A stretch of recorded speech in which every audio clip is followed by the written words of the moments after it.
اللهم صل على سيدنا محمد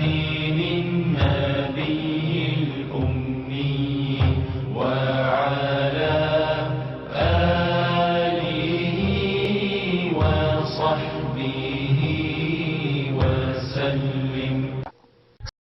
نحمدہ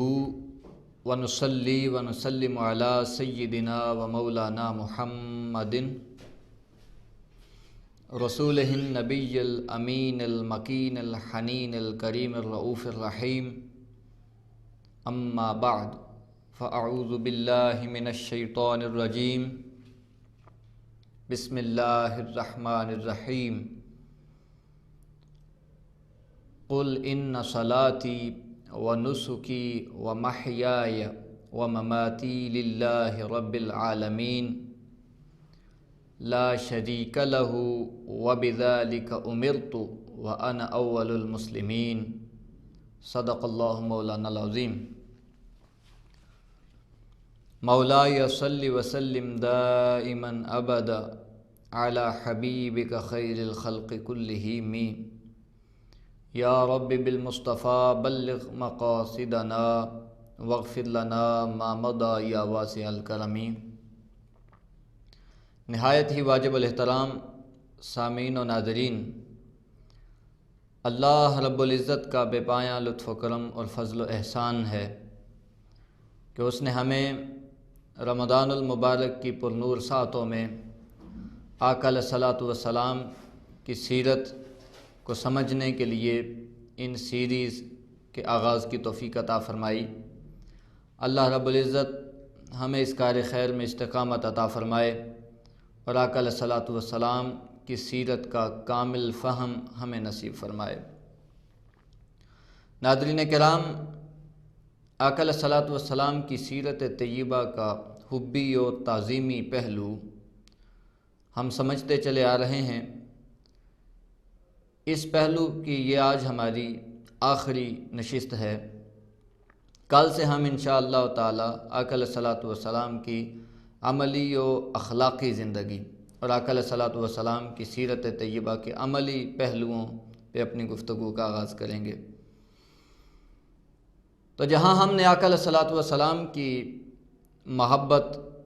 میں صحابہ کرام کے احوال پڑھے، قرآن کریم کی آیات کا مطالعہ کیا، آقا علیہ الصلاۃ والسلام کے شمائل اور حضور صلی اللہ علیہ وآلہ وسلم کے آپ کے رخ زیبا کا تذکرہ کیا، آقا علیہ الصلاۃ والسلام کی حسین اداؤں کا ذکر کیا، وہاں آج کی ہماری گفتگو آقا علیہ الصلاۃ والسلام کے معجزانہ خصائص پر ہے. خصائص ان امور کو کہتے ہیں یا وہ اعزازات ہوتے ہیں یا وہ کمالات ہوتے ہیں جو کسی ایک شخصیت کے ساتھ خاص ہوں اور وہ کمالات اس شخصیت کو دوسرے لوگوں سے منفرد اور ممتاز کریں. تو اللہ رب العزت نے انسانوں کی ہدایت کے لیے پیغمبران کرام کا سلسلہ شروع کیا. تو انسانوں میں اللہ رب العزت نے انبیاء کرام کو ممتاز کیا اور انہیں وہ خصائص عطا فرمائے، وہ اعزازات القابات عطا فرمائے کہ وہ اعزازات اور القابات عام انسانوں کے لیے نہیں ہیں اور نہ وہ کمالات عام انسانوں کو حاصل ہیں. تو اللہ پاک نے گروہ انبیاء کو منفرد کیا. اب جیسا کہ پچھلی نشست میں ہم نے اس پہ تفصیل سے گفتگو کی کہ پھر تمام انبیاء کرام کو اللہ پاک نے جتنے فضائل دیے، جتنے کمالات دیے، جتنے محاسن دیے، اوصاف حمیدہ دیے، ان تمام کو اللہ رب العزت نے آقا علیہ الصلاۃ والسلام کی سیرت طیبہ میں جمع فرما دیا اور تمام کے تمام فضائل و کمالات کو آقا علیہ الصلاۃ والسلام کی حیات میں، آقا علیہ الصلاۃ والسلام کی سیرت طیبہ میں مجتمع فرما کے آقا علیہ الصلاۃ والسلام کو جہاں کائنات پہ فوقیت دی، وہاں گروہ انبیاء پہ بھی افضلیت عطا کر دی. تو قرآن کریم سے ہم آقا علیہ الصلوۃ والسلام کے خصائص کا آغاز کرتے ہیں۔ آقا علیہ الصلوۃ والسلام کے خصائص بے شمار ہیں، بیان کرنے والے ختم ہو جائیں گے، قلم ختم ہو سکتے ہیں، سیاہی ختم ہو سکتی ہے، اوراق ختم ہو سکتے ہیں، آقا علیہ الصلوۃ والسلام کے معجزات اور خصائص کا احاطہ نہیں کیا جا سکتا۔ تو ہم جتنی وقت میں گنجائش ہے، وقت کے دامن میں، اس کے مطابق چند ایک کا تذکرہ کر لیتے ہیں، برکت کے لیے بھی اور آقا علیہ الصلوۃ والسلام کے ساتھ اپنے قلبی تعلق کو استوار کرنے کے لیے بھی۔ تو قرآن کریم میں اللہ رب العزت نے ارشاد فرمایا قل ان صلاتی، اے میرے حبیب فرما دیجئے کہ میری نماز، و نسکی میری قربانی، و محیای اور میری زندگی، و مماتی اور میری موت، میرا وصال، للہ رب العالمین، یہ سارے کے سارے معمولات فقط اللہ رب العزت کے لیے، میری زندگی بھی، میری قربانیاں، میرا حج، میری زندگی، میری عبادتیں، میری صلاتیں، نمازیں، میرا قیام، رکوع و سجود، میرے روزے، ساری زندگی فقط اللہ ہی کے لیے ہے۔ لا شریک لہ، اس اللہ کے لیے کہ جس کا کوئی شریک نہیں۔ اور اگلا جملہ بڑا توجہ طلب ہے قرآن حکیم کا، فرمایا بذالک امرت، مجھے یہی حکم دیا گیا کہ میں اسی کے نام پہ زندگی گزاروں، وانا اول المسلمین، اور میں تمام مخلوقات میں اللہ کی بارگاہ میں سب سے پہلے سر جھکانے والا اور سجدہ کرنے والا ہوں۔ تو یہ آقا علیہ الصلوۃ والسلام کے خصائص میں پہلی چیز ہے کہ آقا علیہ الصلوۃ والسلام کو اللہ رب العزت نے تخلیق میں اولیت عطا کر دی، تخلیق میں اولیت عطا کر دی، خلقت میں۔ اب اس آیہ کریمہ میں لفظ استعمال ہوا کلمات اول المسلمین، اول المسلمین، سب سے پہلے سجدہ کرنے والا، پہلا مسلمان، پہلا مسلمان۔ قرآن کریم کو جب ہم پڑھیں تو قرآن کریم میں اللہ پاک نے بے شمار مخلوقات کا ذکر فرمایا، اور ان تمام مخلوقات کے لیے جو ایک کامن ذمہ داری اللہ رب العزت نے تمام مخلوقات کی بیان فرمائی، وہ یہ سورہ مریم میں ارشاد فرمایا، ورس نمبر 93، ان کل من فی السماوات والارض الا آتی الرحمن عبدا، آسمانوں اور زمینوں میں جو کچھ بھی ہے، فرشتے ہیں یا جنات ہیں یا سماوی مخلوقات ہیں یا ارضی مخلوقات ہیں، زمینی یا آسمانی مخلوقات میں جو کچھ بھی ہیں، فرشتے ہیں یا جن و انس ہیں، وہ سب کے سب اللہ کے حضور محض بندہ کے طور پہ بندگی کرتے ہوئے حاضر ہوتے ہیں، اللہ کے حضور سجدہ ریزی کرتے ہیں۔ تو اب تمام تر مخلوقات بھی اللہ رب العزت کی بارگاہ میں سجدہ کرتی ہیں۔ تو آسمانوں اور زمین میں جو کچھ بھی ہے اللہ کی بندگی کرتا ہے۔ ناظرین کرام، اگر آقا علیہ الصلوۃ والسلام سے پہلے کسی نے رب کائنات کی بارگاہ میں سجدہ کیا ہوتا، کسی بھی مخلوق نے، اللہ رب العزت اس کا ذکر فرماتے، یہ جو مطلقاً فرمایا کہ انا اول المسلمین، میں سب سے پہلے سجدہ کرنے والا ہوں، معنی اس کا یہ ہے کہ سجدہ تو سب نے کیا، جنات نے بھی کیا، انسانوں نے بھی کیا، لوح نے بھی کیا، قلم نے بھی کیا، فرشتوں نے بھی کیا، عرش نے بھی کیا، کرسی نے بھی کیا، زمین و آسمان نے بھی کیا، چرند پرند نے کیا، جملہ مخلوقات نے سجدہ کیا، مگر تمام کے سجدہ کرنے سے پہلے، سب سے پہلے بارگاہ ایزدی میں جس ہستی کو سجدہ کرنے کی توفیق ملی اور سجدے کا شرف نصیب ہوا، وہ آقا علیہ الصلوۃ والسلام کی ذات ہے۔ تو یہاں سے یہ بات سمجھ آتی ہے کہ جہاں سجدہ پہلے کیا تو پھر آقا علیہ الصلوۃ والسلام کی تخلیق بھی جملہ مخلوقات سے پہلے ہوئی، آقا علیہ الصلوۃ والسلام کے خصائص میں سے۔ اب اسی کو آپ دیکھیں نا، ایک اور اینگل سے اگر ہم سمجھنے کی کوشش کریں تو اللہ پاک نے فرمایا، اعوذ باللہ من الشیطان الرجیم، وما ارسلناک الا رحمۃ للعالمین، سورہ انبیاء کی آیہ نمبر 107، کہ اے نبی مقدم صلی اللہ علیہ وآلہ وسلم، ہم نے آپ کو نہیں بھیجا مگر تمام جہانوں کے لیے رحمت بنا کر، یعنی ہم نے آپ کو تمام جہانوں کے لیے سراپا رحمت بنا کر بھیجا ہے، تمام جہانوں کے لیے رحمت، مطلقاً اللہ رب العزت نے فرما دیا۔ اب رحمت پہ جب ہم غور کریں تو رحمت ہمیں انسانی وجود کے کئی پہلوؤں میں اور پھر کائنات کے وجود میں کئی پہلوؤں میں ہمیں نظر آتی ہے رحمت۔ کسی بھی چیز کے ارتقاء اور کسی بھی چیز کے باقی رہنے میں بھی رحمت شامل ہوتی ہے، مگر اس چیز کا باقی رہنا یا اس چیز کا نشو و نما پانا، اس چیز کا گریجولی بڑھتے جانا، یہ ساری چیزیں بعد میں ہیں۔ سب سے پہلی چیز ہوتی ہے کہ اس چیز کو وجود دیا جائے، کسی چیز کو وجود دینا، یہ سب سے پہلی رحمت ہوتی ہے، سب سے پہلی رحمت۔ اللہ پاک نے بھی قرآن کریم میں فرمایا نا، هل اتى على الانسان حين من الدهر لم يكن شيئا مذکورا، انسان پہ ایک ایسا وقت بھی گزر چکا ہے، زمانوں میں سے ایک زمانہ انسان پہ ایسا بھی ہو چکا ہے کہ وہ کوئی قابل ذکر شے نہ تھا، یعنی حالت عدم میں تھا، موجود نہ تھا، مذکور تھا۔ اللہ رب العزت نے اس کو مذکور بنایا، وجود دیا، عدم سے وجود بخشا، تو یہ پہلی رحمت ہے۔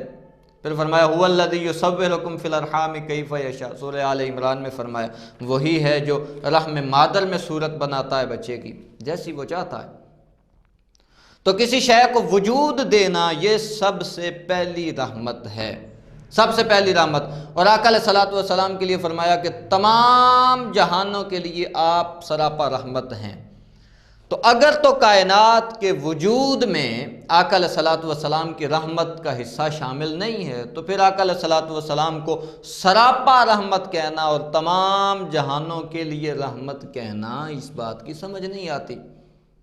معنی اس کا مکمل سمجھ میں نہیں آتا۔ لہٰذا یہ بات ضروری ہے، اور یہ قانون ہے، قدرت کا قانون ہے، یہ ایک اٹل قاعدہ ہے کہ جس چیز کی ضرورت ہوتی ہے، جس چیز کی ضرورت محتاج الیہ شے کو محتاج سے پہلے پیدا کیا جاتا ہے۔ مثلا انسان کو زندہ رہنے کے لیے ہوا کی ضرورت ہے، تو اللہ پاک نے انسان کو بنانے سے پہلے ہوا کو پیدا کر دیا۔ انسان کو زندہ رہنے کے لیے پانی کی ضرورت ہے، اللہ رب العزت نے انسان کی تخلیق سے پہلے پانی کا بندوبست کر دیا۔ تو جس شے کی ضرورت ہوتی ہے وہ پہلے وجود میں لائی جاتی ہے اور بعد میں پھر محتاج شے کو وجود بخشا جاتا ہے، یہ ایک قاعدہ ہے۔ تو اب تمام تر کائنات کا وجود آقا علیہ الصلوۃ والسلام کی رحمت کا محتاج ہے، تو لہٰذا جب رحمت آقا علیہ الصلوۃ والسلام کی محتاج الیہ ہے، یعنی جس کی حاجت ہے کائنات کو وجود میں لانے کے لیے، کائنات کو وجود بخشا گیا رحمت کے ذریعے، تو آقا علیہ الصلوۃ والسلام کی رحمت کی محتاج ہے کائنات۔ تو لہٰذا یہ بات سمجھ آتی ہے کہ پھر کائنات کے وجود سے پہلے آقا علیہ الصلوۃ والسلام کی رحمت موجود تھی۔ تو جب رحمت موجود تھی تو معنی یہ ہے کہ آقا علیہ الصلوۃ والسلام کی تخلیق تھی۔ تو تخلیق میں اولیت آقا علیہ الصلوۃ والسلام کو، اسی کو قرآن کریم نے ایک اور مقام پہ بھی بیان کیا، اس کو بھی ہم سمجھنے کی کوشش کرتے ہیں۔ سورہ نجم کی پہلی آیت فرمایا وَالنَّجْمِ اِذَا هَوَىٰ، قسم ہے نجم کی جب وہ اوپر جاتا ہے، اور پھر بعض نے ترجمہ کیا قسم ہے ستارے کی جب وہ اوپر جا کے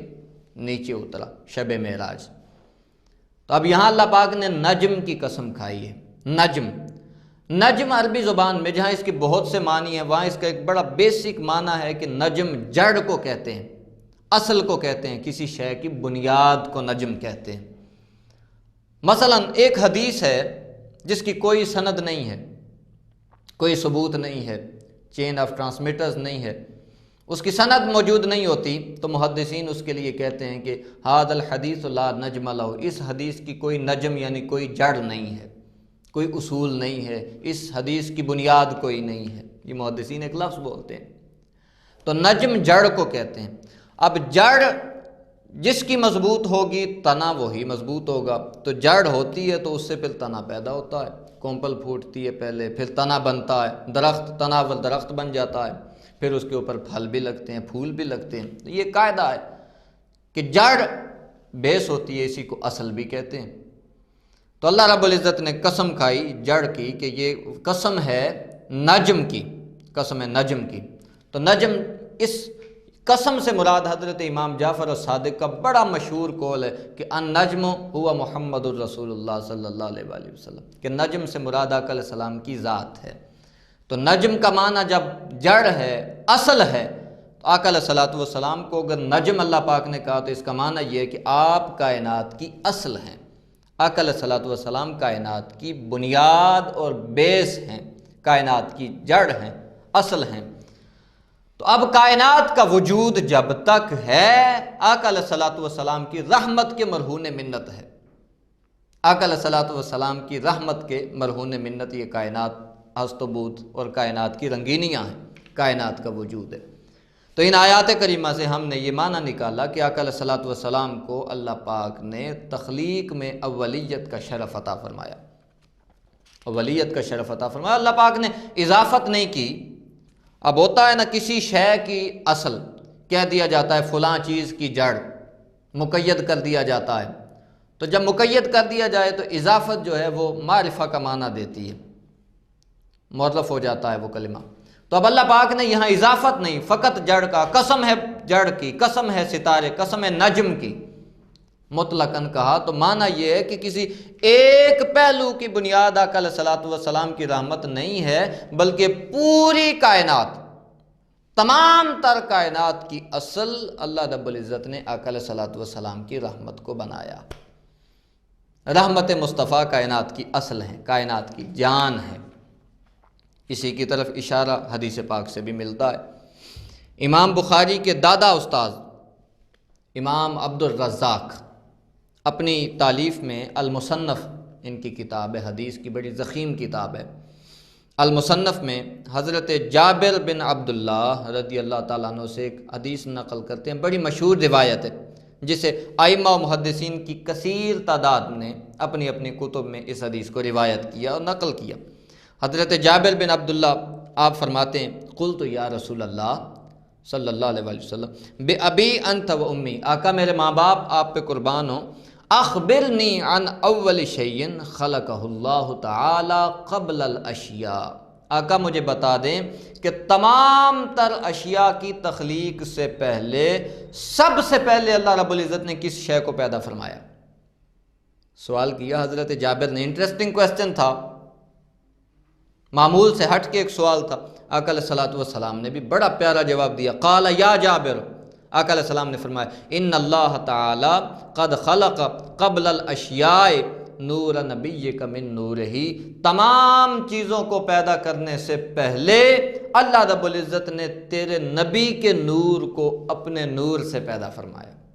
اپنے نور سے پیدا فرمایا۔ اب آگے فرمایا کہ یہ نور پھر اللہ رب العزت کے حکم سے پھر سیر کرتا رہا جہاں جہاں یہ چاہتا تھا، اور اللہ کی مرضی سے یہ نور سیر کرتا رہا آسمانوں میں اللہ کی مرضی سے جہاں اللہ چاہتا تھا۔ آگے آقا علیہ الصلوۃ والسلام نے فرمایا وَلَمْ يَكُنْ فِي ذَلِكَ الْوَقْتِ لَوْحٌ وَلَا قَلَمٌ، اس وقت نہ لوح تھا نہ قلم، ولا جنت ولا نار ولا ملک ولا سماء، ولا نہ زمین نہ آسمان نہ فرشتے نہ جنت نہ دوزخ نہ سورج نہ چاند نہ جن نہ انس، کوئی مخلوق اس وقت نہ تھی۔ آقا علیہ السلام نے وضاحت فرما دی کہ ہر شے سے پہلے اپنے نور سے اللہ نے تیرے نبی کے نور کو پیدا کیا۔ تو اب جب اللہ رب العزت نے کائنات کو پیدا کرنے کا ارادہ فرمایا، وہی حدیث ہے حضرت جابر کی، اس کو امام قسطلانی نے بھی روایت کیا المواہب اللدنیہ میں، پھر امام زرقانی نے شرح المواہب میں بھی لیا اس کو، امام حلبی نے اسیرہ الحلبیہ میں اس کو بیان کیا، اجلونی نے بھی کشف الخفا میں اس کو لیا ہے، اور پھر امام عبد الرزاق نے اپنی سند کے ساتھ حضرت جابر سے روایت کی، مشہور روایت ہے۔ اللہ پاک نے اب ارادہ کیا کائنات کو پیدا کرنے کا، تو اللہ پاک نے میرے نور کو، یعنی وہ جو اپنے نور سے تیرے نبی کا نور پیدا کیا، اس نور کے اللہ پاک نے 4 حصے کیے۔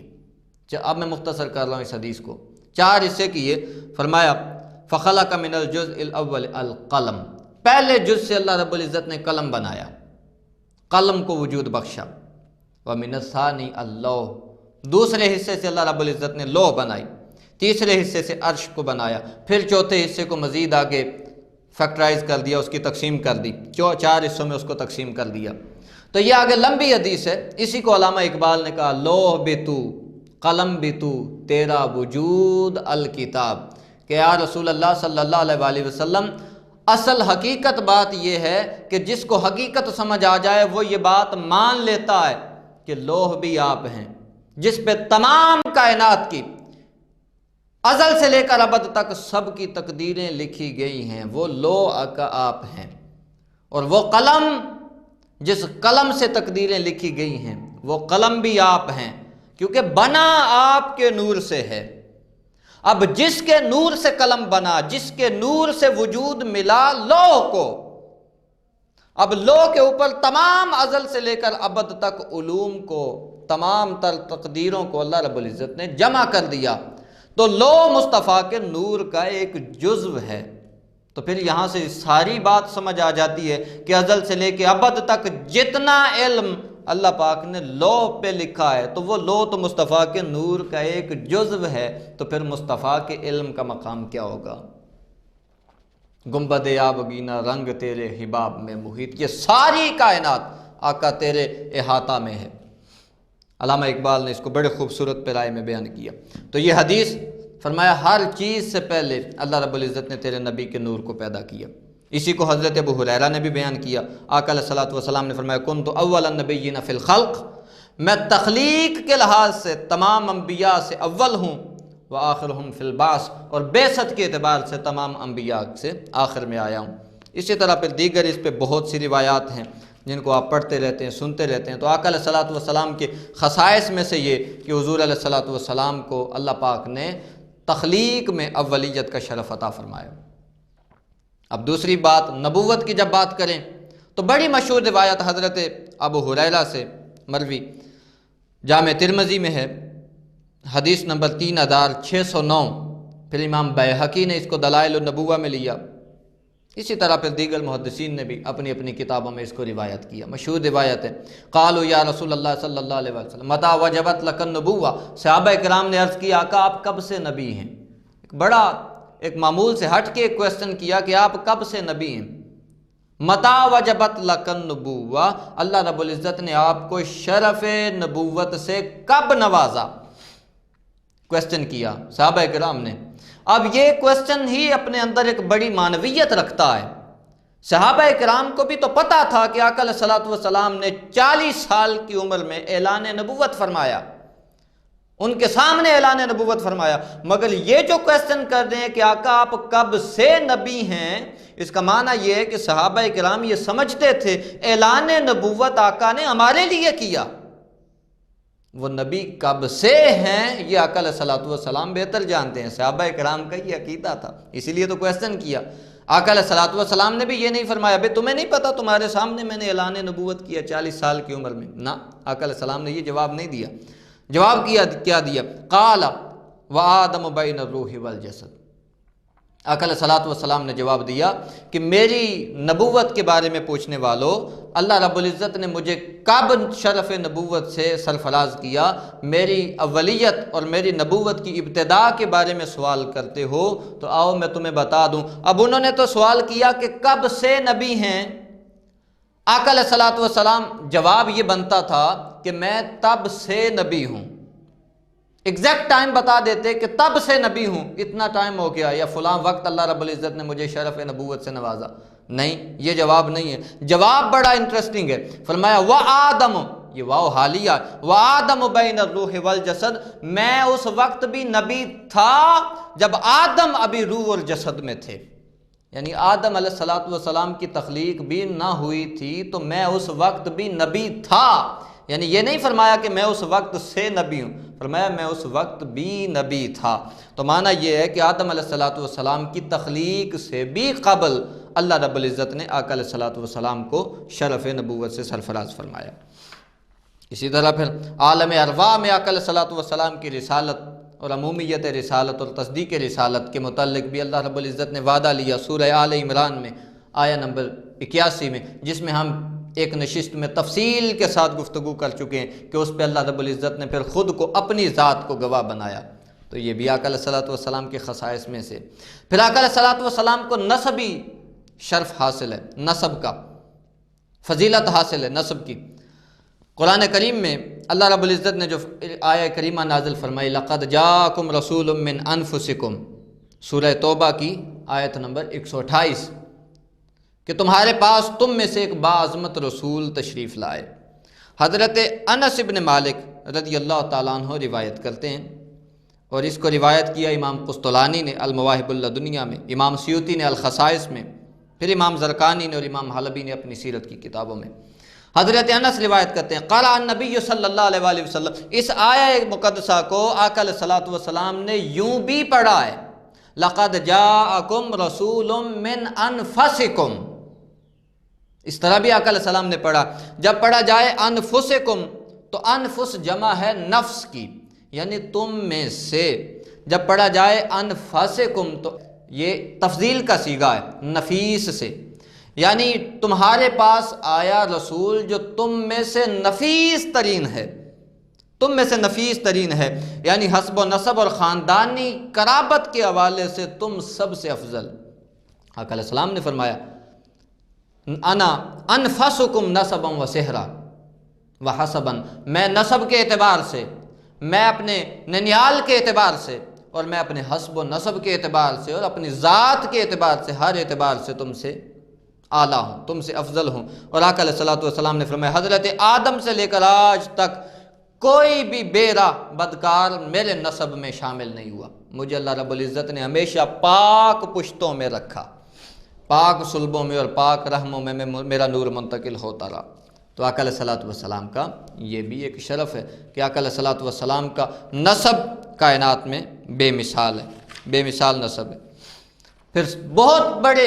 عظیم خصائص میں سے آقا علیہ الصلوۃ والسلام کا یہ کہ اللہ پاک نے آپ پہ سلسلہ نبوت کو ختم کر دیا،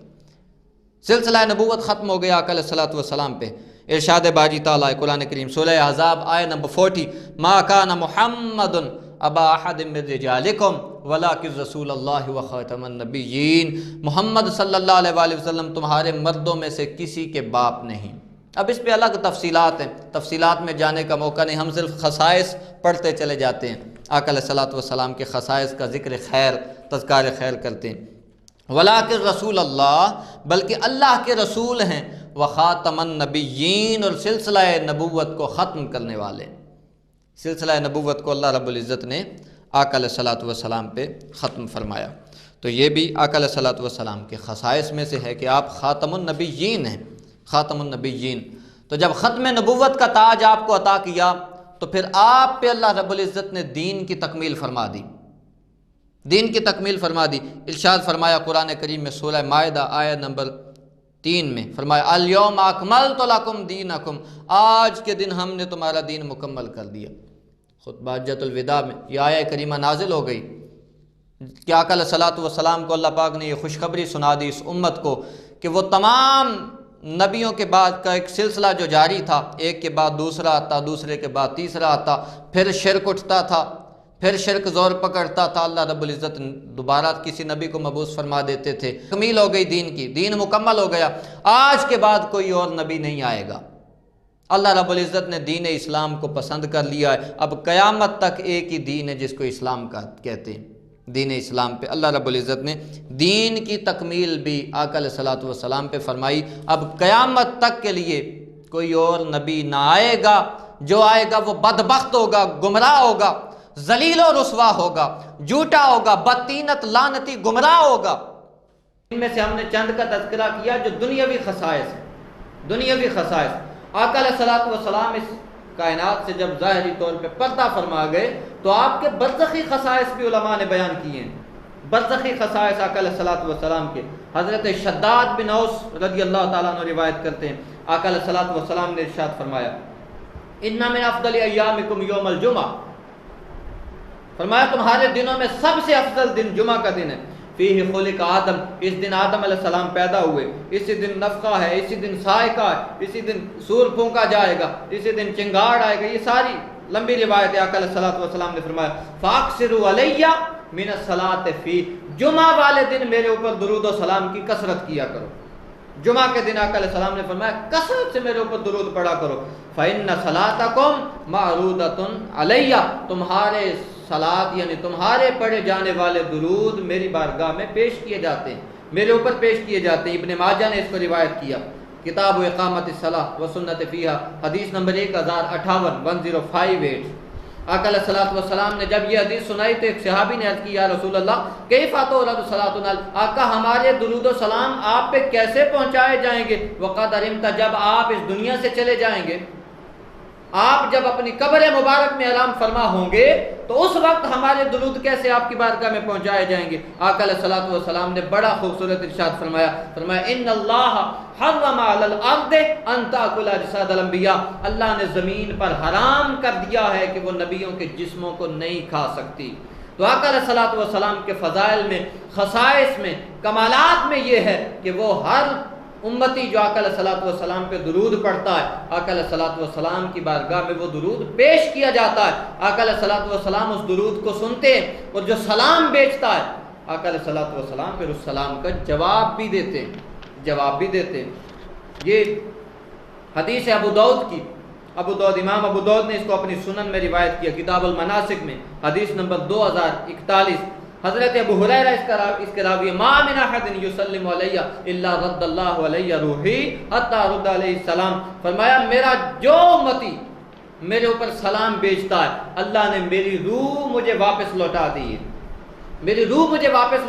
ہے میری قبر انور میں، لہذا جو میرے اوپر سلام بیچتا ہے، آقا علیہ الصلوۃ والسلام نے فرمایا میں ہر سلام بیچنے والے کے سلام کا جواب دیتا ہوں۔ تو یہ آقا علیہ الصلوۃ والسلام کے خصائص میں سے کہ آپ کا اپنی امت کے ساتھ زندہ تعلق ہے، جہاں درود پہنچایا جاتا ہے وہاں سلام بھی پہنچایا جاتا ہے، وہاں ہمارے اعمال بھی حضور کی بارگاہ میں پہنچائے جاتے ہیں، اچھے ہوں تو آقا علیہ السلام استقامت کی دعا کرتے ہیں، برائیاں ہو تو آقا علیہ الصلوۃ والسلام ہدایت کی دعا کرتے ہیں۔ آقا علیہ السلام کا اپنی امت کے ساتھ آج بھی زندہ تعلق ہے اور قیامت تک رہے گا۔ یہ وجود مصطفیٰ کی برکتیں ہیں، وجود مصطفیٰ کا صدقہ ہے کہ کائنات زندہ ہے اور کائنات حرکت پذیر ہے آقا علیہ الصلوۃ والسلام کے توسل سے۔ پھر آقا علیہ الصلوۃ والسلام کے اخروی خصائص بھی ہیں، اخروی خصائص آقا علیہ الصلوۃ والسلام کی اس ضمن میں بے شمار احادیث ہیں کہ قیامت کا دن ہوگا جب ہر کوئی اپنے اپنے اعمال کے مطابق جزا و سزا بھگت رہا ہوگا، تو لوگ سارے پریشان ہو کر حضرت آدم علیہ السلام کے پاس جائیں گے کہ آج اللہ کی بارگاہ میں التجا کریں، سفارش کریں کہ میزان کا عمل شروع ہو، حساب و کتاب کا عمل شروع ہو۔ وہ رب کی بارگاہ میں نہیں حاضر ہو سکتا، مجھے حیا آتی ہے، نوح علیہ السلام کے پاس جاؤ۔ وہ نوح علیہ السلام کے پاس جائیں گے، پھر ابراہیم علیہ السلام، حضرت موسیٰ، حضرت عیسیٰ، سارے انبیاء کرام کے پاس امتیں جاتی رہیں گی، تمام لوگ جائیں گے نبیوں کے پاس، جلیل القدر اولو العزم پیغمبروں کے پاس۔ ہر نبی یہ کہتا رہے گا نہیں آگے جاؤ آگے جاؤ، آقا علیہ الصلوۃ والسلام کی بارگاہ تک پہنچیں گے، آقا علیہ السلام فرمائیں گے انا لہا، ہاں اب درست جگہ پہ پہنچ گئے ہو، میں اسی دن کے لیے تھا، مجھے اللہ رب العزت نے یہ شرف عطا کیا ہے کہ میری دعا سے اللہ رب العزت نے میزان اور حساب و کتاب کا عمل شروع کرنا ہے۔ پھر آقا علیہ الصلوۃ والسلام سجدہ کریں گے آقا علیہ الصلوۃ والسلام، تو حضور علیہ السلام کی دعا پہ اللہ رب العزت پھر میزان اور حساب و کتاب کا عمل شروع کریں گے۔ حکم ہوگا ارفع راسک، اپنا سر اٹھائیے، مانگیے جو مانگنا ہے، آج آپ مانگتے جائیں رب آپ کو عطا کرتا جائے گا۔ آقا علیہ الصلوۃ والسلام کی التجا پہ اللہ رب العزت حساب و کتاب کا عمل شروع کرے گا، اور پھر آقا علیہ الصلوۃ والسلام کو مقام محمود پہ بٹھا کے اذن دیا جائے گا، تمام کائنات آقا علیہ الصلوۃ والسلام کے سامنے ہوگی، جس کے لیے آقا علیہ السلام شفاعت فرماتے جائیں گے اللہ رب العزت اس کو جنت میں بیچتا چلا جائے گا، یہاں تک کہ اللہ پاک فرمائے گا جو لوگ جہنم میں چلے گئے جس کے دل میں جو کے برابر ایمان ہے اس کو نکال لیں۔ پھر حکم ہوگا جس کے دل میں ذرے برابر ایمان ہے اس کو نکال لیں۔ پھر حکم ہوگا جس کے دل میں رائی کے دانے سے بہت ہی کم ایمان ہے اس کو بھی جہنم سے نکال کے جنت میں لے جائیں۔ تو یوں آقا علیہ الصلوۃ والسلام کی شفاعت کے ساتھ پھر لوگوں کی بخشش بھی ہوگی اور جہنم سے نکال کر بھی لوگوں کو جنت میں بھیجا جائے گا۔ اس کو امام بخاری نے بھی روایت کیا، امام مسلم نے بھی روایت کیا، نسائی نے بھی، احمد بن حنبل نے، ابو یعلا بیہقی، حدیث کی ساری کتابوں میں متعدد الفاظ کے اختلاف کے ساتھ، طرق کے اختلاف کے ساتھ یہ حدیث کثرت کے ساتھ آئی ہے۔ تو یوں آقا علیہ الصلوۃ والسلام کو اللہ پاک نے بے شمار اور بے مثال خصائص دنیاوی بھی عطا کیے، برزخی بھی عطا کیے، اور آقا علیہ الصلوۃ والسلام کو یوم آخرت میں بھی اللہ رب العزت نے بے شمار خصائص عطا کیے۔ آج ہماری کامیابی کا راز فقط آقا علیہ الصلوۃ والسلام کی ذات کے ساتھ حبی اور تعظیمی تعلق استوار کرنے میں ہے۔ آقا علیہ الصلوۃ والسلام کے در کے ساتھ ہمارا تعلق جڑ جائے، ہماری یہ دنیا بھی بہتر ہو جائے گی، برزخ بھی بہتر ہوگی، اور آخرت میں بھی اللہ رب العزت کی بارگاہ سے ہمیں پھر شفاعت نصیب ہو جائے گی اور بخشش و مغفرت کی خیرات نصیب ہوگی آقا علیہ الصلوۃ والسلام کے وسیلے سے۔ اللہ پاک ہم سب کا حامی و ناصر ہو۔ والسلام علیکم ورحمۃ اللہ تعالی۔ سب سے پہلے نئی ویڈیوز کو حاصل کرنے کے لیے آفیشیل یوٹیوب چینل کو سبسکرائب کریں اور بیل آئیکن کلک کریں۔